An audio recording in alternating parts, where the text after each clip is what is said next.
வணக்கம். தாய் டிவியின் உலக நிலவரங்களுடன் இணைந்திருக்கின்றோம். இன்றைய நாளில் வந்திருக்கக்கூடிய மிக முக்கியமான விடயங்கள் தொடர்பாக தான் பேச போகின்றோம். குறிப்பாக 2 விடயங்கள் தொடர்பாக பேசப்படுகிறது. ஒன்று ரஷ்யாவுடைய அதிபரான விளாடிமிர் புடின் இந்தியா தொடர்பில் பெருமைப்படுத்தி கூறியிருக்கக்கூடிய விடயம்.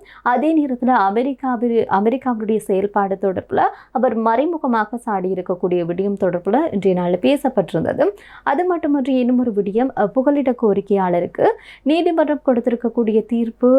இவை பற்றியான விடயங்கள் தான் இன்றைய உலக நிலவரங்களுடன் பார்க்க போகின்றோம். இந்தியா ரஷ்யாவிற்கு இடையில் பல காலமாகவே நல்லுறவு இருந்து வருகிறது. ரஷ்யாவுடனான உறவுகளை துண்டிக்க சொல்லி மோடிக்கு அழுத்தம் கொடுப்பது பயனற்றது என்றும், இது இருதரப்பு உறவுகளையும் மிக கடுமையாக பாதிக்கும் என்றும் ரஷ்யாவினுடைய அதிபரான விளாடிமிர் புடின் சொல்லியிருக்கின்றார். அமெரிக்காவை மறைமுகமாக விமர்சித்து அவர் கூறியிருக்கக்கூடிய இந்த கருத்துக்கள் என்பது தற்போது பேசுபொருளாக மாறியிருக்கிறது.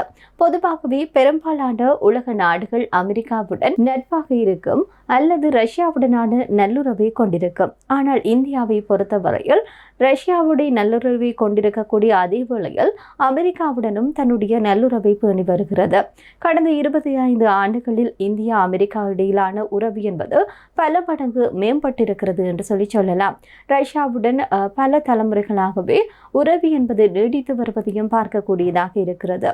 இதற்கிடையில் இந்தியா தொடர்பாகவும் பிரதமர் மோடி தொடர்பாகவும் ரஷ்ய அதிபரான விளாடிமிர் புடின் சொல்லியிருக்கக்கூடிய விடயம் என்பது தற்போது பேசப்படக்கூடிய விடயமாக, குறிப்பாக இந்திய ஊடகங்களிலிருந்து வெளிவந்திருக்கக்கூடிய சில முக்கியமான தகவல்களில் இந்த விடயமும் முதன்மையானதாக இருக்கிறது.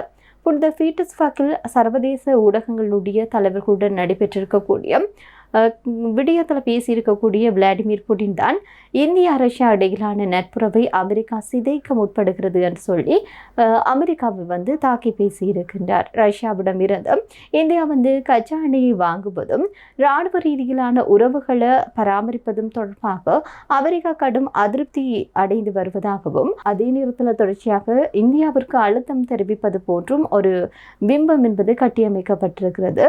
ஆனால் இதை பற்றி தாங்கள் கவலைப்படவில்லை என்று சொல்லி விளாடிமிர் புடின் சொல்லியிருக்கின்றார். அது மட்டுமன்றி பிரதமர் நரேந்திர மோடியை அழுத்தத்திற்கு உள்ளாக்கும் என்பதும் மிகவும் பயனற்ற காரியம் என்று சொல்லியிருக்கின்றார். உலகிலேயே அதிக மக்கள் தொகை கொண்ட நாடாக இந்தியா காணப்படுகிறதும், அதே நேரத்தில் அந்த நாட்டை வழிபடுத்தக்கூடிய மோடிக்கு அழுத்தம் தருவது என்பதும் சர்வதேச உறவுகளுக்கே நல்லதல்ல என்றும் விளாடிமிர் புடின் எச்சரிக்கை விடுத்திருக்கின்றார். அமெரிக்காவுடன் இந்தியா தன்னுடைய உறவுகளை பலப்படுத்திக் கொண்டாலும் அதை ஒருபோதும் ரஷ்யா அச்சுறுத்தலாக பார்க்கவில்லை என்றும் புடின் உறுதியாக நம்புகின்றார்.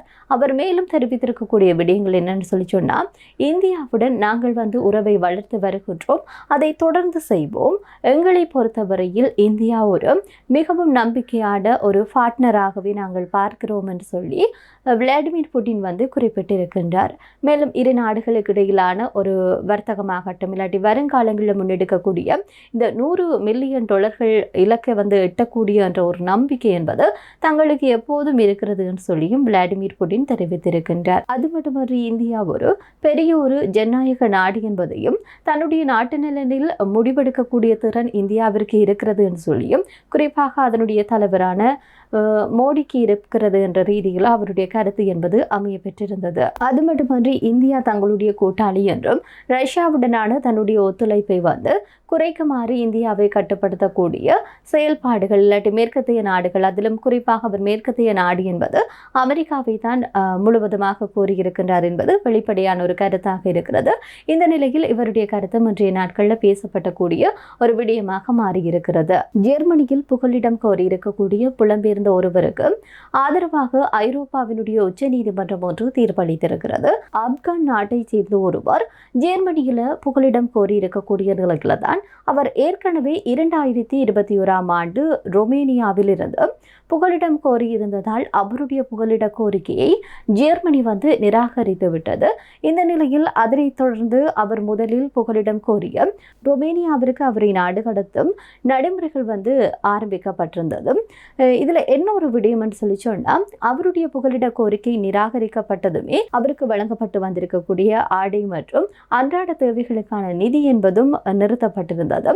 அதை எதிர்த்து பவேரியா மாகாணத்துல வழக்கு தொடர்ந்திருக்கின்றார் அவர். அந்த வழக்கானது கடைசியில ஐரோப்பிய நீதித்துறை நீதிமன்றத்திற்கு சென்றடைந்திருக்கிறது. இந்த நிலையில் பார்க்கிற போது வழக்கை விசாரித்திருக்கக்கூடிய நீதிமன்றம் வழக்கு தொடர்ந்த புகலிட கோரிக்கையாளர்களுக்கு ஆதரவாக தீர்ப்பளித்திருக்கிறது.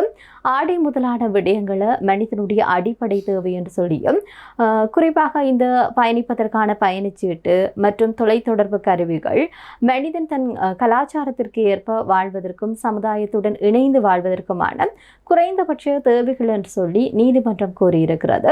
மேலும் இந்த புகலிட கோரிக்கையாளர்களுக்கு வழங்கப்படுகின்ற நிதி உதவி என்பது மனிதனுடைய அடிப்படை தேவைகளாக சந்திக்கப்படுவதை உறுதி செய்யப்படுவதுடன் புகலிடம் கோரியவர்களுடைய உடல் மற்றும் மனநலன்களை பாதிக்கவும் செய்கின்றது என்று சொல்லி நீதிமன்றம் கூறியிருக்கிறது.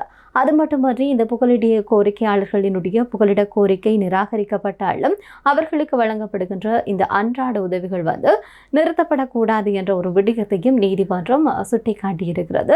எனவே இந்த ஒரு விடயம் தொடர்பில் ஒரு நீதிமன்றத்தில் கொடுக்கப்படுகிற தீர்ப்பு, அதனை வைத்துக் கொண்டே அடுத்து வருபவர்களும் அந்த நீதிமன்ற தீர்ப்பை மேற்கோள் காட்டி தங்களுக்கான நீதியை பெற்றுக்கொள்ள முடியும். அந்த வகையில் இந்த ஒரு விடயத்தினூடாக இன்னும் பலர் புகலிட கோரிக்கையாளர்களுக்கு மிகப்பெரிய ஒரு வரப்பிரசாதமாக இந்த ஒரு விடயம் மாறி இருக்கிறது என்பது தற்போது பேசப்பட்டிருக்கக்கூடிய மற்றும் ஒரு விடயமாக இருக்கிறது.